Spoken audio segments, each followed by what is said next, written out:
Princess Yerenika of Livovny, who was taken hostage by the large nation of Belcourt, waits with bated breath for Euredian, the king of Belcourt. The king came and said, Princess Yerenika dashes towards him. After reaching, she excitedly said, I've been waiting for you, and then she calls, DeKalb's dad. The king looks her for a moment and then asks, Who's what? Regretting what she said.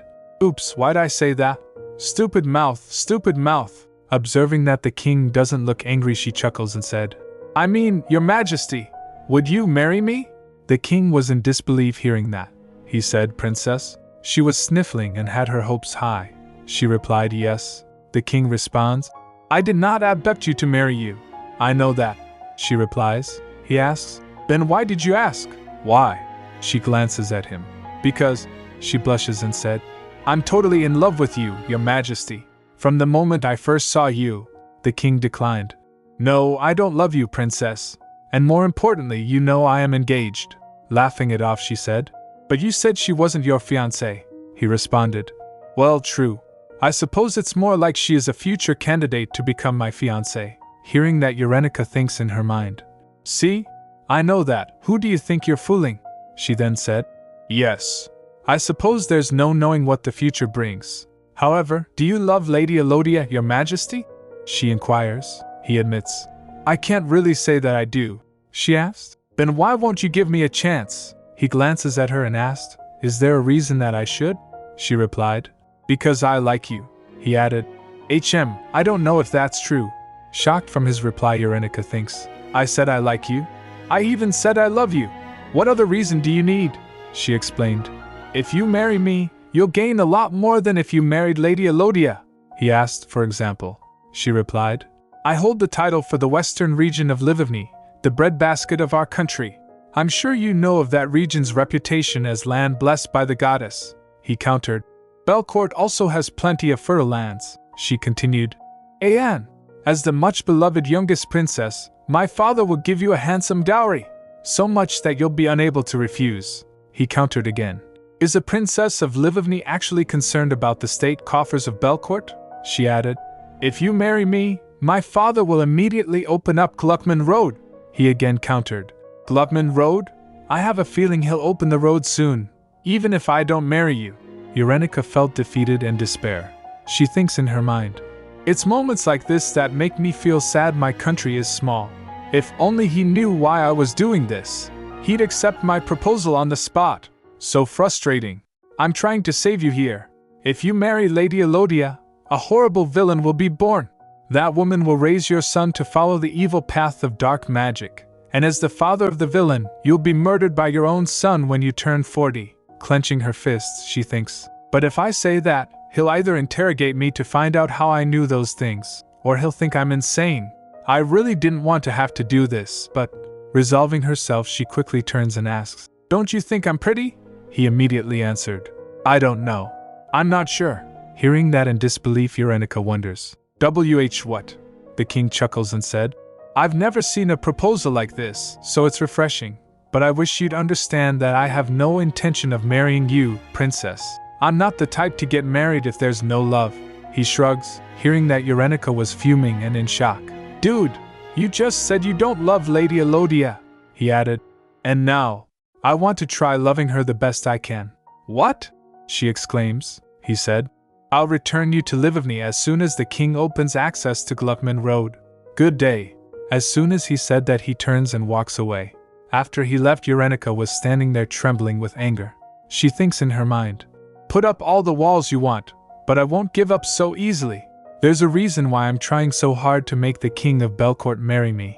I was actually transported to the world of a web novel I was reading, specifically 20 years before the main story takes place. I'm trying to stop the birth of the novel's villain and the tragedy that's about to befall the characters. At the same time, I'm trying to save myself from my own character's fate of dying within 5 years after her body reacts badly to magic. The only person who can save me is King Euredian, but he totally rejected me. My desperate attempts to save the both of us from becoming tragic supporting characters begin with the villain's father turning me down with no hesitation. Yerenika asks, What are you going to name her, Teresa? Duke Levon already has a name, I bet. What did he say? Teresa thinks for a moment, and then replied, Brigitte! Hearing that Yerenika coughs, she said, Brigitte? That's a pretty name. While blushing, Teresa asks, doesn't it sound like a good name? Yerenika replied, totally. It's cute. She concludes, Brigitte. That confirmed everything. I was in the world of Brigitte Wants to Be Happy, a web novel I was reading in my world before I died. And right now, Teresa is carrying the protagonist of that web novel. She tells, I first woke up in this body about 8 months ago. When I opened my eyes, I had skin as white as snow, fluffy light pink hair like sweet cotton candy, and clear, pale blue eyes. I was a total beauty. So pretty. Looking in the mirror, she asks, is this really me? As she spoke, she realized, was I just talking in a strange language? As she was wondering, Teresa came barging. She asked, Yerenika, are you okay? Yerenika got blinded by Teresa's beauty. The maids asked, Your Highness, did something happen? Yerenika was shocked after hearing, Your Highness? Because she didn't realize yet who she was. Teresa asks, I heard you scream. You scared me. Are you sick or something? Come on, Yenny. Don't look at me like a stranger. Yerenika was still in shock. What? That's when she met her so-called sister. She wonders, looking at maids. Are those maid costumes? Teresa asks, Really, what happened? She replied, Nothing. She wonders seriously. What the heck is happening right now? Then she asked, But who are you? And where am I? Teresa and all the maids were shocked after hearing that. Bakiuste thinks that Yerenika lost her memory. The room was in chaos. One of the maids shouted, Get the king! No, the royal physician! Your Majesty! The princess has lost her memory. Teresa asked, Yenny, what are you saying? After a few minutes, her mother and father came.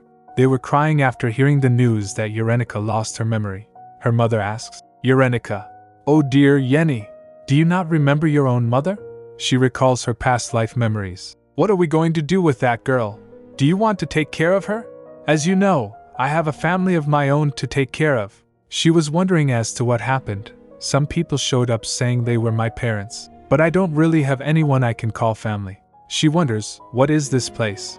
Where the heck did I end up? She recalls her past life. I thought I died in that accident.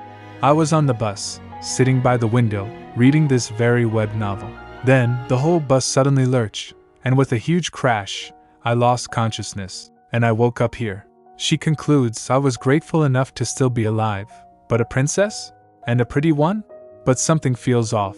It feels kind of like déjà vu. This place should be unfamiliar to me, but strangely, it's like I've heard of all this before. While she was busy in her thoughts, a guard came and bowed. He introduced himself.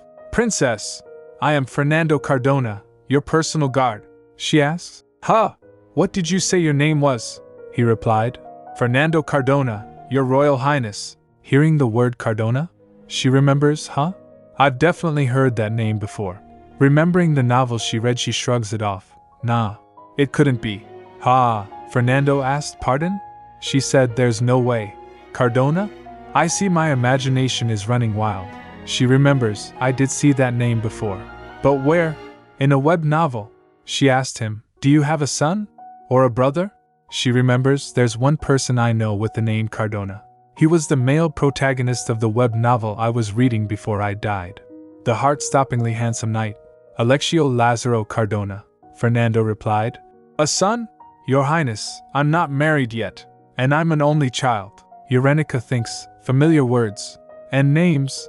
No wonder they all sounded so familiar. These are all from the web novel Brigitte Wants to Be Happy. She wonders, am I really in that world? And from what I can tell, I'm currently in the story before the main characters are born. As she was busy thinking, Fernando asks, Are you all right, Princess Yerenika? She suddenly remembers, wait, doesn't this novel begin with my sister Teresa being kidnapped while she's pregnant?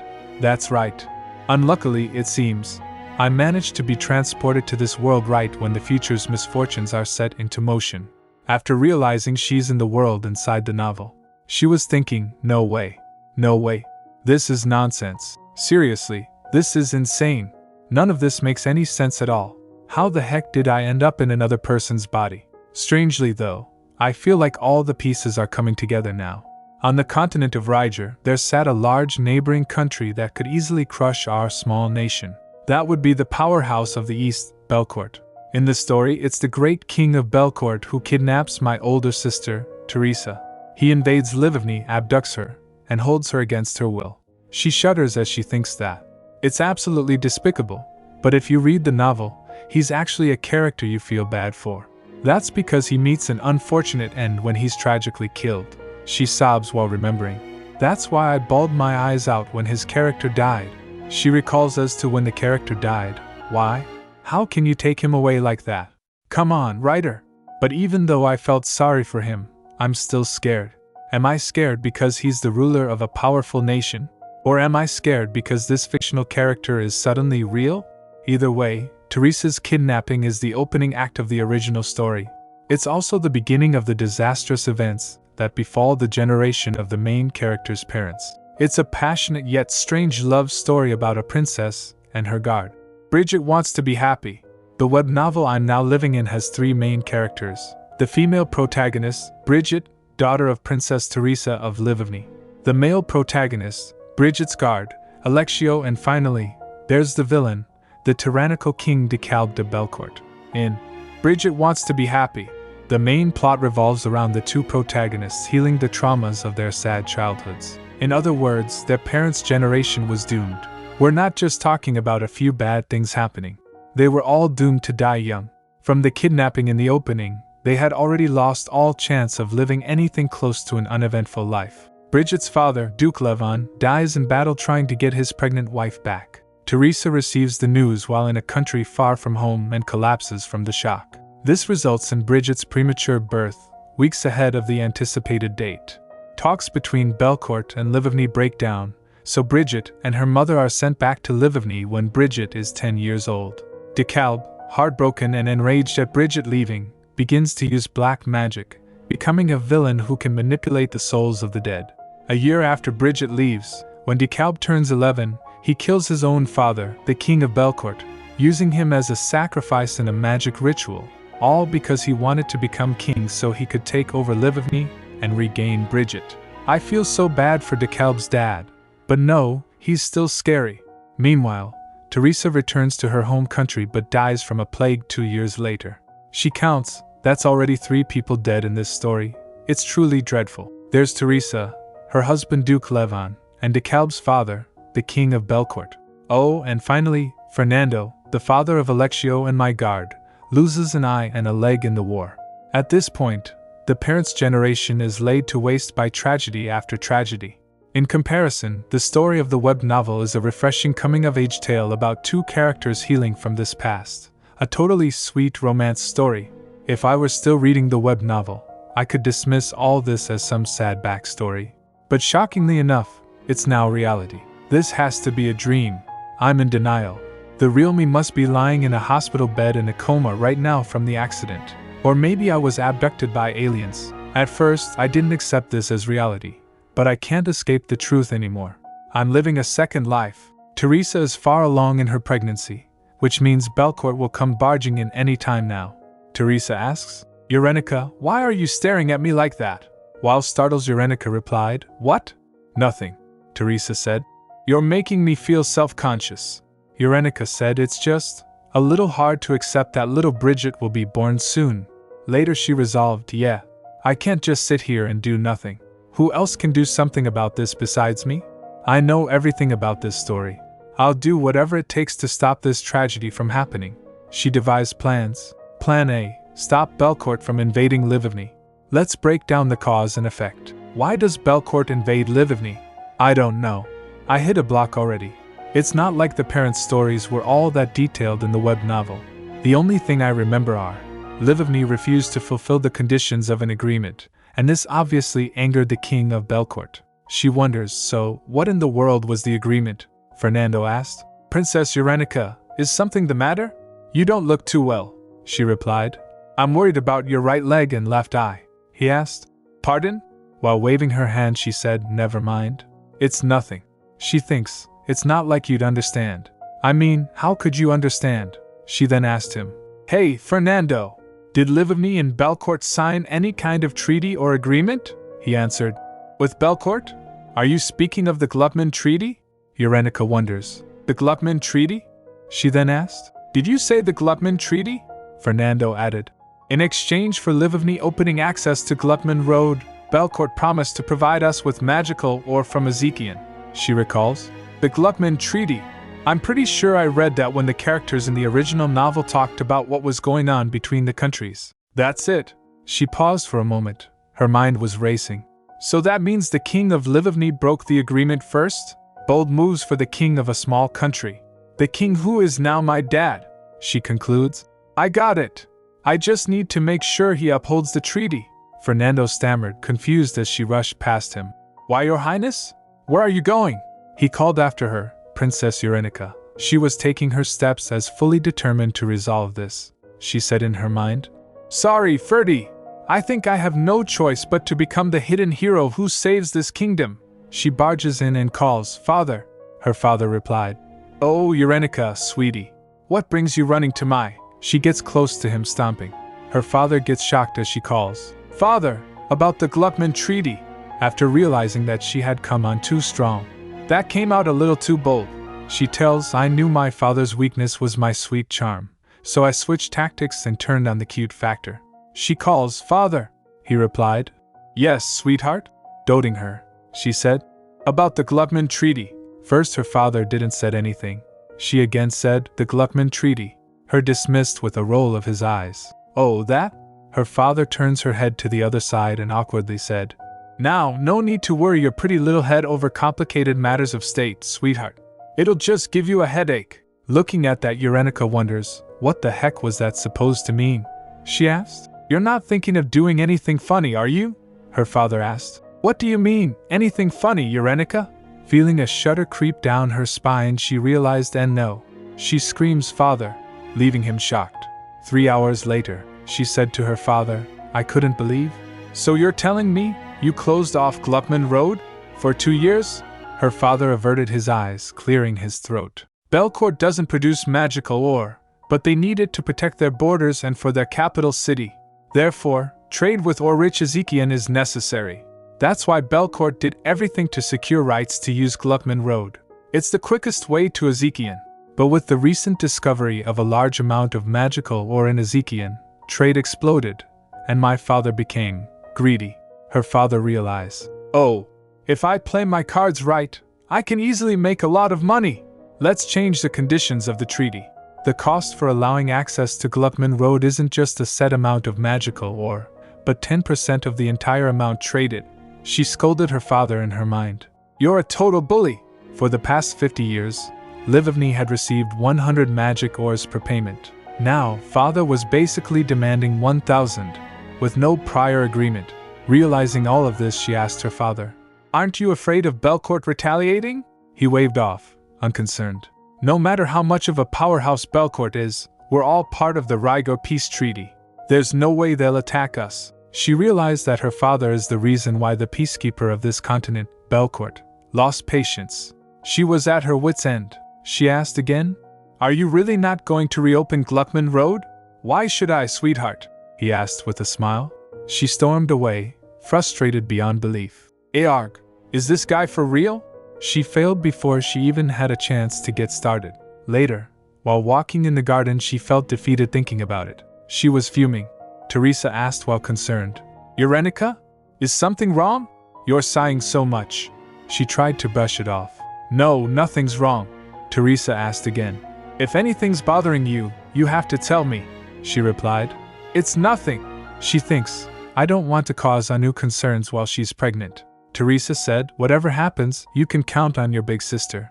I'll do anything to help my Yenny. Yerenika considers, Teresa, you're an angel, she said, grabbing Teresa's hand. No, you count on me. I'll make sure nothing happens to you, Teresa. She thinks, if Plan A failed, then I'd have to resort to Plan B. Plan B, stop the king of Belcourt from abducting Teresa. While feeling determined, she thinks, if I couldn't stop the invasion, I could at least keep her from being taken. But when exactly does Belcourt invade? She quickly made her way to Duke Levin's castle, to meet his younger brother, Sergei Levin, her childhood friend. He asked, What in the world are you doing here? Why aren't you at the palace? She replied, Did he have any idea of all the things going on in my mind? He replied sarcastically, No, I doubt you have much going on in there. but she knew the only way to prepare for the future was to stay by Teresa's side and protect her. A few days ago, she was wondering as to remember when does Belcourt invade. She read it but couldn't remember. She resolved that she can't keep Teresa at the palace. She's a married woman. Sergei sighed. Not that you were ever really ladylike, but you've been acting out of control the past few months.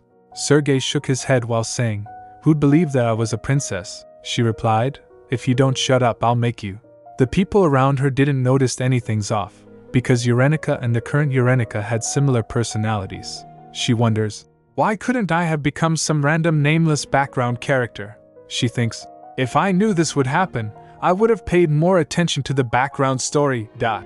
As she faced Sergei, she said, Sir, promise me, when the time comes, you have to come save me. He raised an eyebrow. Why would I have to come save you? She replied as she giggles. A time will come when you'll have to, knowing what the future held. That's exactly what happens in the first scene of the novel. She recalls the scene from novel. Yerenika, we have to go. Let go, sir. What about Teresa? She concludes. All I have to do is make sure Teresa hides somewhere. Of course, I have to hide someplace safe too, but in case things go wrong. Then looking at him, she said, I'm counting on you, Sergei. He rolled his eyes, saying, There you go, saying strange things again. But there was one thing I had forgotten: the king of Belcourt would abduct a princess, and Teresa wasn't the only princess of Livovny. Back at the palace, her mother asked, What did the royal physician say? Teresa replied, He said there's nothing to worry about, while assured her mother said, Oh, that's good to hear. As they were talking, Yerenika was feeling nervous and anxious. A strange feeling crept over her. Something felt off. She wonders, what's this bad feeling that suddenly came over me? She thought, maybe I'm just being sensitive from being on guard the past few days. But the nervousness only grew. She tried to shake it off, but it wouldn't leave. Her heart started racing. She thinks I'm nervous, but something's making me really nervous about today. Her heart wouldn't slow down. As she was busy thinking worries, her father said to Teresa, Make sure you look at and listen to good things for the baby. Teresa said with a smile of chaos. Yerenika jumped to her feet. I gotta do something. She grasped her arm and said, Teresa, let's go back. You shouldn't be outside for too long. Teresa said. But Yenny, we've barely been here for 2 hours, she insisted, pulling her gently. 2 hours is more than enough. Her mother and father were surprised by her actions. He asked, What's wrong? Yerenika responded, Teresa gets tired easily if she's out and about too long. She said to Teresa, I'll get you home. Let's go. Hearing that, her mother said, Oh dear, I thought you were all right, Teresa. While leaving, Yerenika waves and said, You should all stay in the palace today. Promise, her father said as she hurried away. Get home safe. As they were leaving, suddenly they heard a voice. Find her, she wonders. What's going on? As they heard marching of soldiers, a guard shouted, We're under attack. Yerenika was still wondering. No, is it the Belcourt army? I should look into becoming a fortune teller. Her heart pounded even harder. Yenny, what is this? Teresa asked, her voice shaking. Yerenika pulled her along. There's no time. This way, Teresa calls. Yenny! As she was being dragged. But Yerenika wasn't listening. She was in a hurry to hide Teresa. Teresa said, Yenny! Yerenika, please. Mother and father are. They'll be fine. Yerenika interrupted her. She thinks, indeed in the story, absolutely nothing happens to them. King Euredian takes Teresa and leaves. They reach the hidden passage just in time. She peeked around the corner before explaining quickly. Teresa, she pointed to the floor. Go in here.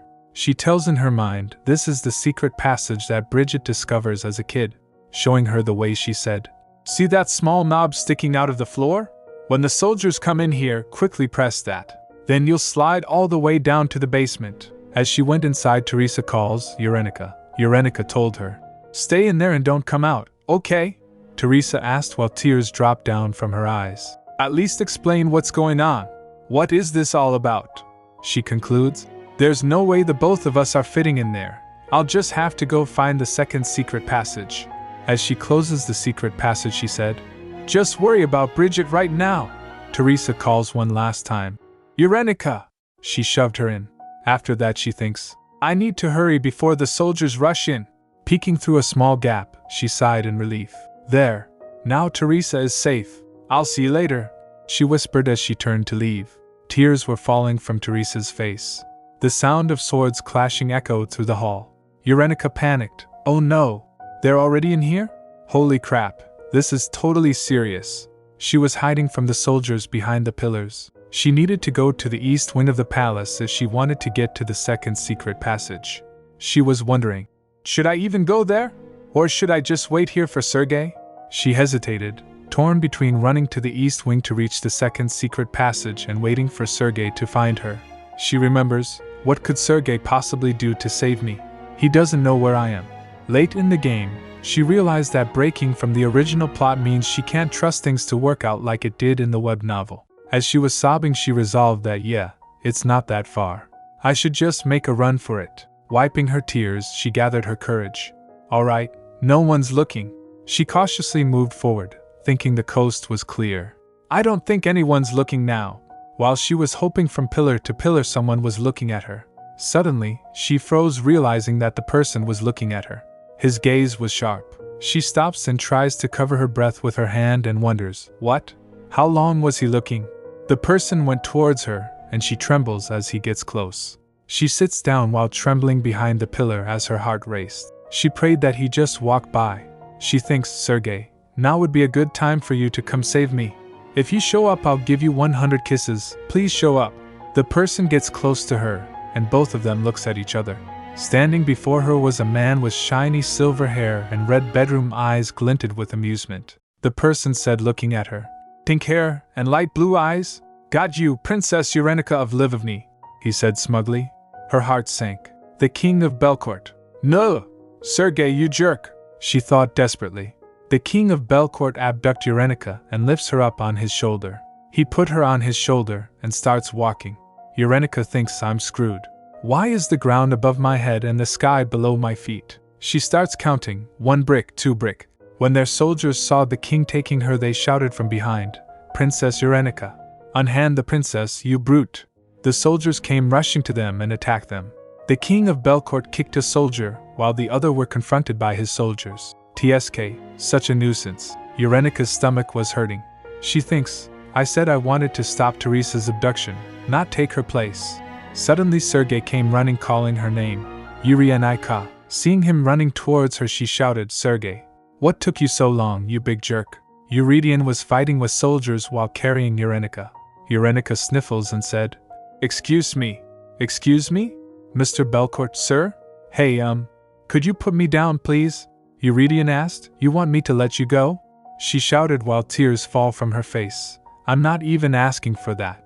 I just want to be put down. I'll walk on my own 2 feet. Or could you at least hold me right side up? She added. It's just that, HNGH. It really hurts. It hurts. Your armor hurts. Euredian put her down, but on a horse. She got shocked while seeing that she's on a horse. She hit her head on the horse's neck. What's happening? Put me down. I'm scared. Euredian hushed the horse. Hush, hush. He rode the horse beside Yerenika and said, Keep your back straight and lean against me. Yerenika did as he said and asked. Like this, he replied. Yes, like that. He then ordered. Army of Belcourt, we ride. Then the horse lifts her legs and then starts galloping. We'll pass through the magic circle. Don't fall behind. Yerenika wonders. A magic circle? She saw the circle, it was bright. My eyes. Euredian cover her eyes with his hand and orders. Don't stop. Keep going. We won't stop until we're on Belcourt soil. After a while Yerenika was unconscious. She opened her eyes while Euredian was talking with Mage. He said, I had no idea her body wouldn't take to magic this strongly. Euredian asked him, So, you're saying you can't wake her up? Hearing that, Yerenika thinks, It's all so noisy. She opened her eyes and first thing she saw was Euredian. He said, You're awake? She said, Whoa, a hot guy. A hot guy talked to me. That's nice. Euredian called. Princess, he asked the mage. Is something terribly wrong with her? He replied. Allow me to examine her, your majesty. He sat close to her and said, Your highness, if you'll pardon me. He activated a magic circle on his hand. Yerenika felt nauseous.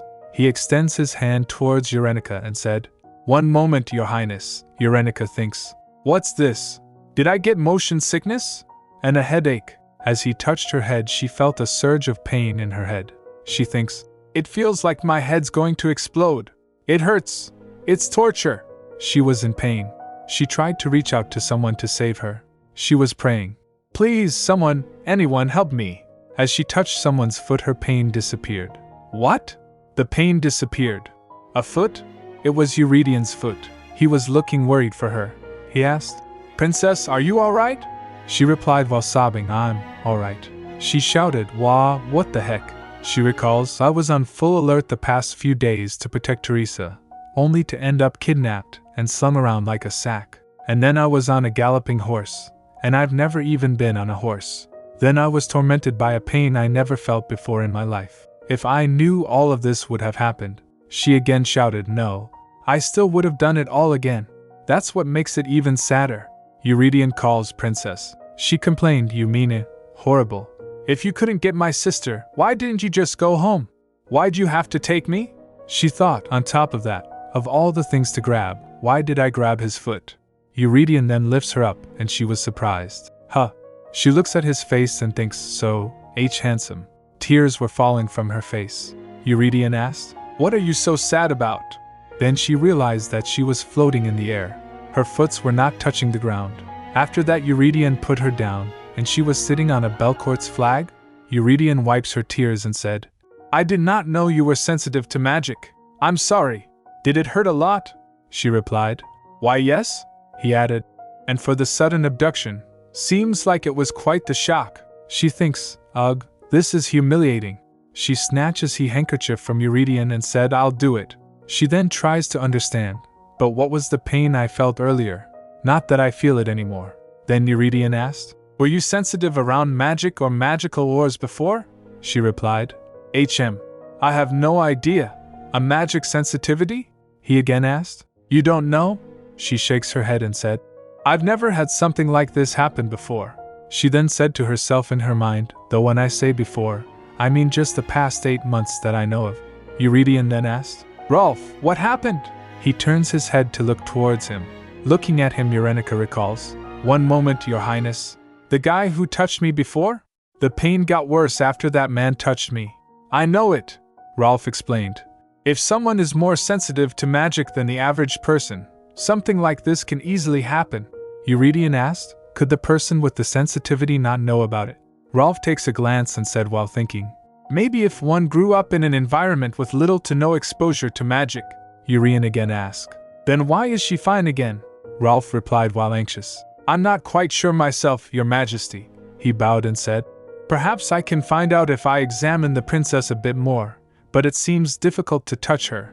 Euredian takes a sigh and said, I see. Anyhow, I guess this means it's impossible to use a magic circle again. He stands up and instructed, we've crossed the border, so from this point on, we go by horse. The soldiers replied, yes, sir. Euredian then said to Yerenika, you also seemed unfamiliar with horse riding. Yerenika quickly replied, I can ride a horse, he said.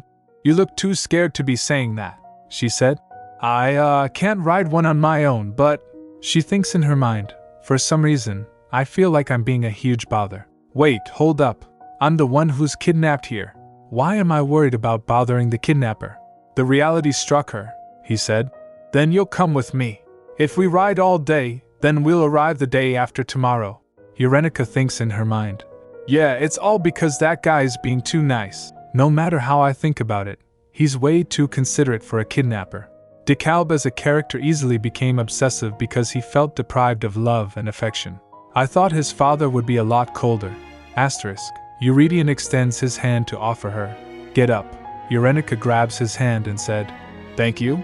She asked. Do you have any intention of returning me to Livivny? Euredian doesn't speak for a moment. Yerenika thought, I knew it. No matter how nice he looks in the novel, he's the guy who kept Teresa captive for 10 years. Euredian spoke. Once I reach a settlement with Livivny. Until then, I'll guarantee your safety and comfort. I swear on the name of Belcourt. Hearing that, Yerenika recalls, this is a man who will be brutally slaughtered by his own son before he turns 40. This is probably what it feels like, to be the only person in this world who knows how his life will end. He asked, so may I request your cooperation, princess? Yerenika thinks, I feel a similar sense of responsibility that I did for Teresa. he continued. Thought there's not much I can do if this comes across as a threat. Then a sudden thought hit her. Now that I think about it, I don't even know this man's name because he doesn't appear in the novel. She mumbled. Mr. Dad, father of Euredian was shocked. Father? She asked. May I ask for your name, sir? He said. Euredian. Euredian Louis Soldat de Belcourt. She also introduced herself. As you already might know, I'm Yerenika Sophia Livovny. She smiles and said, Nice to meet you. He replied. The pleasure is mine. After that they started traveling by horses. Yerenika was tense riding the horse. Euredian guided her. Relax your body, princess. If you keep your upper body too stiff, your back will hurt, she shouted. No, it doesn't hurt at all. She thinks in her mind, did he take his armor off because I whined about how much it hurt? It is a bit more comfortable. But, my butt, without the armor, our bodies are too close together. I can feel his tight muscles through his clothes, and with this movement, I'm feeling everything too well. She was blushing as she was single her whole life because she's shy. Mentally, 25 years old, plus 8 months. She looks at his face and thinks, also, does this guy not sweat? He smells clean and cool. I think it's actually making me feel better. It's almost like I feel energized. She starts taking heavy breaths. Then she realized, oh my god, I had no idea I was such a thirsty woman. She was about to fall but Euredian catches her. She said, Sit still, princess. She replied, Yes. She thinks, Yup, this all feels too embarrassing. A few hours later, Yerenika was feeling pain and was lying on the ground. She thinks in her mind, Now what's going on? Humph, all I did was watch Rolf make a fire. I'm dying. As Euredian picks her she thinks, now's not the time to be embarrassed about him touching me. As he pulls her close she thinks, the pain's definitely subsiding. Euredian embraced her and said, How strange. Isn't she a little too sensitive, Rolf? Yerenika was still trembling. Rolf replied, All I did was start a fire. Yerenika recalls, This is already the third time I had this strange reaction. First, when we went through the magic circle. Once, when they tried to use healing magic on me. And just now, all Rolf did was use magic to start a fire for the camp. Rolf said, It seems that the princess is a person unadapted to magic. Euredian asked while patting her. Unadapted to magic? Rolf said. Yes. It's very rare, but every now and then there are humans who are unable to physically or mentally handle magic. Yerenika thinks, No. There's a more basic reason. She recalls Rolf saying, Maybe if one grew up in an environment with little to no exposure to magic. She thinks, to be someone who has not been exposed to magic in this world where magic exists obviously can also be interpreted as me not being a person of this world. I may be wearing Yerenika's body, but I'm still Ususu. Euredian instructed. Refrain from using magic for now, Rolf. It seems she can't handle even the smallest of magic spells, so be careful. She mind raced, however. What I don't understand the most in this situation is, why does it hurt enough that I feel like I'm going to die? But then the pain disappears as soon as this man touches me. Euredian lifts her up to his face and asked, Are you sure nothing like this happened before in Livovny, princess? She thinks, for the past 8 months. This is the first time I've even seen a mage since I first came to this world. Compared to Belcourt, Livovny is a weak country. Magical or only used to protect the borders. Magic users mostly hires foreigners, as there are no royal mages. Tower of Magic, none. Meanwhile, Belcourt, magical or imports tons. Magic users, systematically developed. Black magic is widely used in secret. Tower of Magic, has one. My body rejects magic, and that's the kind of kingdom I'm being taken to? No joke, but I might actually just drop dead, she said. Could you just knock me out instead? Euredian asked. What? She said. Just whap a real quick one in the back of the head. You should be able to quickly make it to the palace while I'm out, he asked. So you want me to hit you? She said. At least that pain is momentary. It'd be nice to open my eyes and be in a bed, he said. I reject your request. He put her down and said, I won't allow the mistreatment of another kingdom's royalty. She asked, Why do you have to be such a considerate kidnapper? She then pointed and said, That guy over there has an arm that's sliced open, and look at that guy's leg. You can't even light a fire without magic. That means we can't eat, and you can't heal them either. And I cannot continue to detain you any longer. If you feel bad about raising your hand to me, you could just go through a magic circle like before. I'll probably pass out from that, he asked. What if I do that and something terrible happens to you? She takes a glance at his face and said, if something goes wrong, you could just hug me, like you did just now. She giggles as she said that. She thinks in her mind, I am absolutely not saying this because I have feelings for him. Absolutely not. Then Euredian takes a sigh and sighed. That wouldn't be hard to do. But once again, I refuse your request. We can always manually build a fire. And you are an unarmed woman who cannot even hold a sword. You definitely are terrible at hiding yourself. Those men are seasoned troops of Belcourt. You cannot compare yourself to them, Yerenika admitted. That's true, but, he added, I asked you for your cooperation, not your sacrifice. Did I not guarantee your safety and comfort? Unless you want to make the master of Belcourt a liar, it's best you quit this conversation. But just in case, stay close to me. The borders of Belcourt are protected by magical ore. Yerenika felt touched and was almost about to cry. She then resolves herself and thinks, no, I cannot allow it. I can't let a man like this die at a young age because his son uses him as a test subject for black magic, she said. DeKalb's father. I'm going to save him, Euredian asked. Why do you keep saying so-and-so's father? Yerenika said. You can count on me.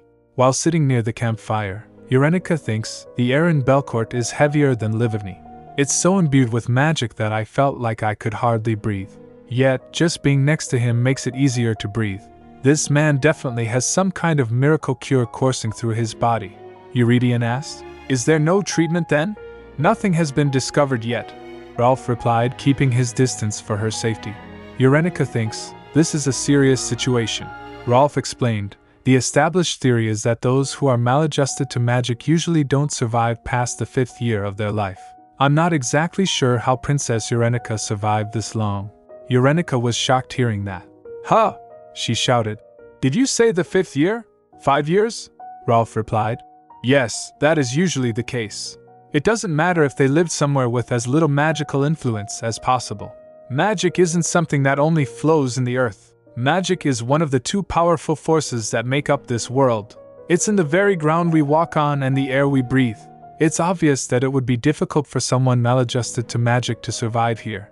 Don't give me a death sentence with such a calm look on your face, she exclaimed to herself. Ralph replied. I'm simply stating that you're an exception, Your Highness. You made it totally fine into adulthood. She thinks that's because the real Yerenika was fine until now. Since I've been here for almost 9 months at this point, that means the time I have left until my 5th year here is, she blurted out, 4 years and 3 months. Euredian heard and asked, Princess? She quickly stands up with shock and thinks, I'm terminally ill? She said, this is crazy. Euredian grabs her hand and pulls her down and said, Wait. Calm down, Princess. Continue, Ralph. Perhaps the blood of the gods that flows through you helps neutralize the effects of magic. If I may carefully offer my conjecture, that is... He clears his throat after saying that. Euredian said, divinity and magic. I can see that. Yerenika thinks while remembering the novel. Oh, right. This is a world where gods exist. The divinity of the Belcourt royal family was extensively discussed in DeKalb's side story. Belcourt is the seat of the Holy Empire because the royal family descended from Loris, the god of peace and prosperity. He's literally the descendant of a god. He's basically like the Jesus of this world, Ralph continued. With your divine lineage, the princess can be assured she will be safe in your presence. Even without you calling upon your divinity, there is an energy that surrounds you. Princess Yerenika is probably reacting to that energy, Ralph explained to them. After hearing that, Yerenika thinks, oh, so the king's divinity can help save me and my useless body? Ralph then shouted, Princess Yerenika, have you been blessed by the god Loris? Yerenika was surprised. Blessed by Loris, as she doesn't know it. Euredian asked her, have you been baptized? She said, baptized? Oh, she recalls, as soon as Teresa knew she was pregnant with Brigitte, she received a blessing, didn't she? Since royalty tends to receive Loris' blessing even before they're born, I'm sure Yerenika was too. She replied, I probably did. Euredian was surprised, probably? She said, I did. She thinks while remembering, he's probably not going to ask for my baptismal name since that's a little rude. In this world, you do not tell anyone your baptismal name unless they are your parents or your spouse. It's considered insulting to the holy name given to you by God. That's why in the original novel, Alexio tells Brigitte his baptismal name when he confesses his feelings for her. Now's not the time to be thinking about that. She shakes those thoughts, Euredian said. If you were baptized, then it's a possibility, since Livovny is one of the kingdoms where Loris is the patron god. Ralph laughs and continued. Yes, and maybe the princess was able to survive until now because of God's blessing upon her. Yerenika thinks, haha, Ralph did nothing wrong. If anyone's at fault here, it's me for being an interloper in this world, Yerenika said. Then I'm relieved to hear that, since the capital is on holy ground. Ralph added, I also think that will be a good thing. Yerenika summarized, I'm a person from another world, so I have no immunity to magic, making me maladjusted to magic. But luckily, Yerenika's body was blessed by Loris, so as long as I stay near someone with strong divine energy, I should be alright. Her plan B was stop the king of Belcourt from kidnapping Teresa. The plan was almost a success, but I stupidly ended up kidnapped. On top of that, I'm absolutely useless since I unexpectedly found out I'm sensitive to magic. She takes a sigh and thinks, my survival is most important, so now's not the time to be worrying about someone else. She takes a glance and thinks, but I can't believe that the supporting character who dies a tragic death in the original novel is now the person who'll save me. As Euredian looks towards her, she mumbles, I guess. Plan C. Ship the side characters together. It's a win-win. This leaves only one conclusion. Life definitely requires a plan C. She devised a plan C at that moment. Until I find a way to exist normally in this body, I need to stay right next to Euredian.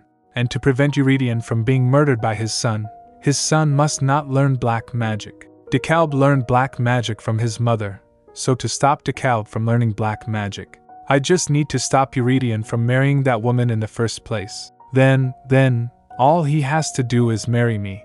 As she was busy thinking, Euredian calls, Princess? She jolted and said, ACK, yes?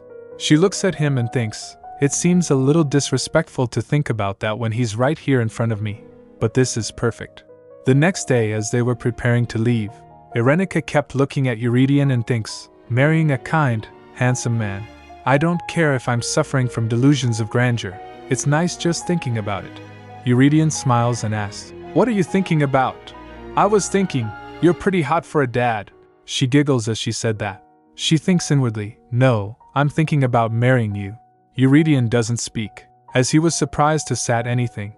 Yerenika thinks, looking at him, why is he staring at me like I'm some strange creature? Memories flashed before her eyes, like a slideshow. She remembers, sure, he saw me in some unseemly moments, but I don't think I was that much of a pest. She then remembers all the embarrassing moments, and said to herself, no, stop thinking about it. She felt defeated and in despair. Looking at her, Euredian said, you're quite extraordinary. Yerenika interpreted as extraordinary? Does that mean he thinks I'm very strange? She thinks as thunder were rumbling in her mind. This is so humiliating. That's it. There's no way he'll marry me now. This might be a matter of life and death for me. But why would the king of Belcourt marry a princess from a tiny kingdom? Euredian calls, Princess Yerenika, come here. She walks to him formally. He lifts her up and put her on the horse. She sat down on the horse and thinks, I'm slowly getting used to this sort of thing. After that, Euredian ordered his soldiers, let's go. We'll make it to the capital today, so keep your spirits up, men, he commands. Yes, sir, they reply. Yerenika thinks in her mind, even if it's impossible for me to marry this man, I need to stop him from marrying a dark magician.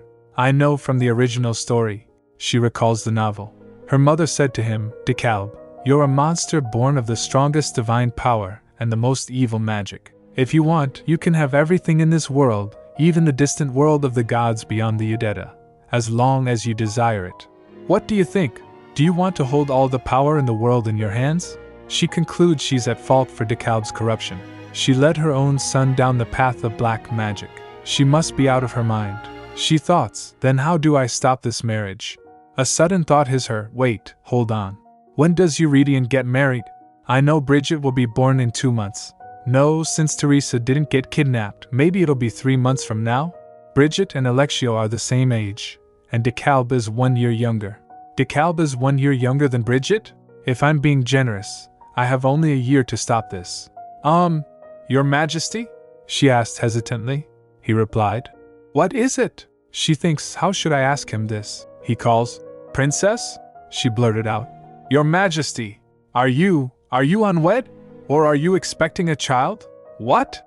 He exclaims. She thinks in her mind, I know this is ridiculous. He replied, First, I'm not married yet.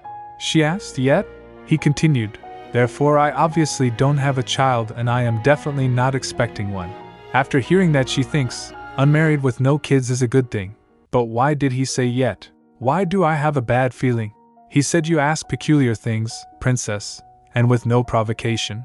They finally arrive in Belcourt. The city looks old and historical, while Livovny looks more charming in comparison. She was glancing all around. Euredian puts her robe on her and said, The crowd's gaze might be uncomfortable.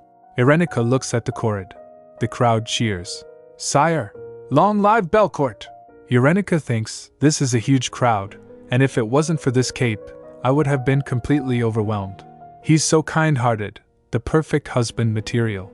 After reaching the palace, Euredian puts her down the horse.